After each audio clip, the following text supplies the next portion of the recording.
Jake Gyllenhaal hasn't won an Oscar yet. This is how I feel about that.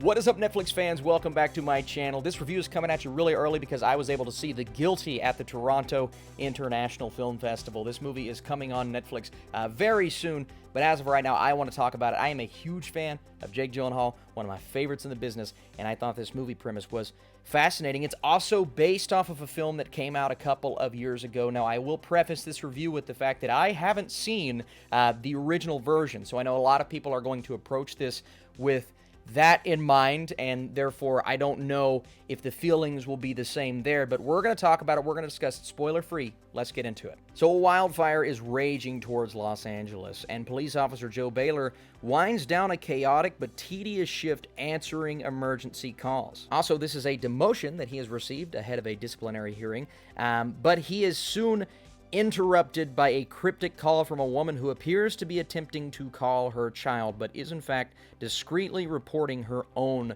abduction. So, working with clues, Joe throws all of his skill and intuition towards ensuring her safety, but as the severity of the crime comes to light, Joe's own psychological state begins to fray, and he is forced to reconcile with demons of his own.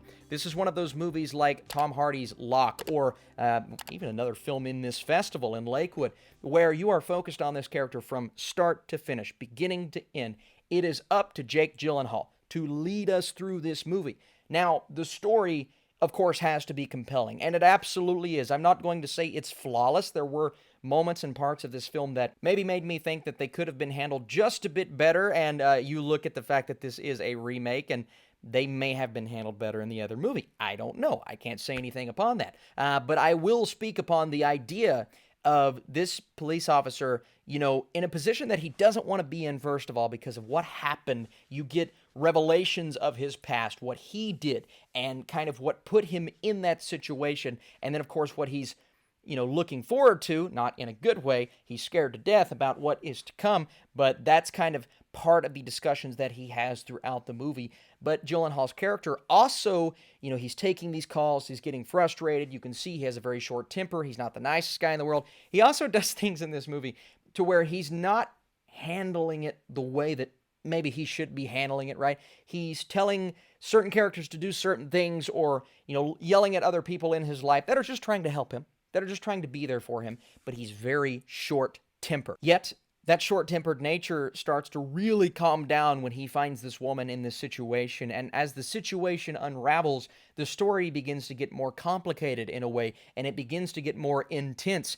But again, you're here with Jake Gyllenhaal, you never see anything happen, you never cut to this girl, what's happening to her, her situation, you're with him, he's on the phone, that's the movie. So if you're not into these kinds of films that really focus on one thing, you may not like this one. Also, our director, Antoine Fuqua, he's done it before countless times. I don't love all of his movies, but I know he can handle this level of tension and intensity, and that's, once again, something that is on display here. So all of the elements are there to make for a great movie. Now, was this movie great?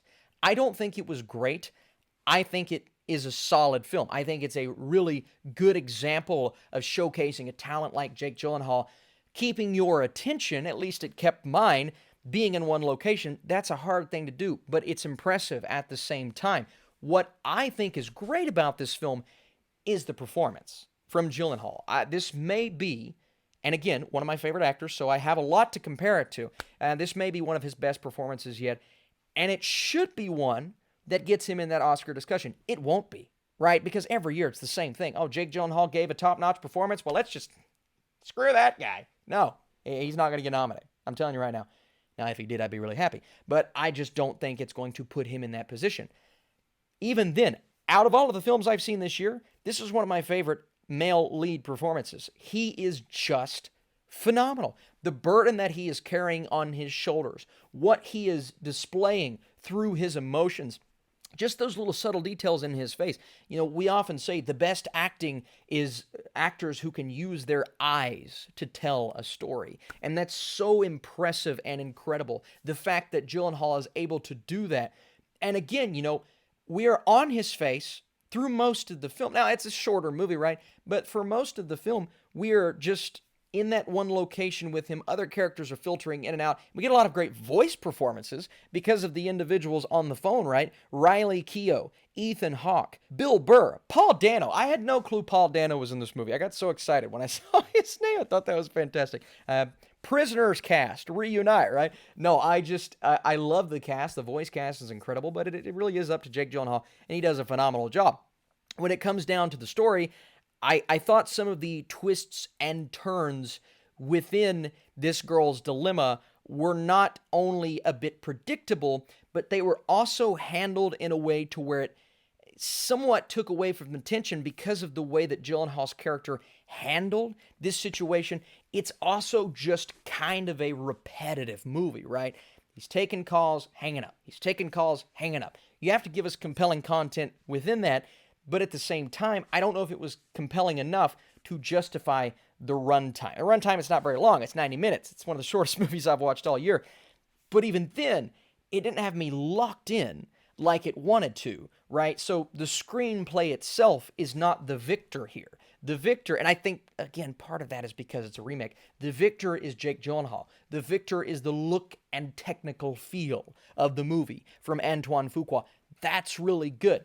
I just wish the screenplay maybe kept me on my toes like it was keeping Gyllenhaal's character of Joe on his toes. And I wish I felt that raw emotion that Gyllenhaal was displaying at the end just a bit more. I definitely felt it, right? But again, I believe the movie falls just a bit short of being great because of that repetitive premise and the fact that there isn't much more you can do with a story like this. All of that being said, I still enjoyed this movie. I liked it. What it gave me in terms of intensity and tension and again, one of the best performances I've seen all year. There's your reason to watch it. It's the guy on the poster. Before I give you guys my score, I want to say thank you so much for watching. If you enjoyed this video, be sure to drop your thumbs up down below. The Guilty does an excellent job of keeping you on the edge of your seat. Jake Gyllenhaal gives one of his best performances yet, and he allows this movie to overcome its repetitive story. I'm going a 72% for what I believe to be a good movie on Netflix. One with a couple of missed opportunities.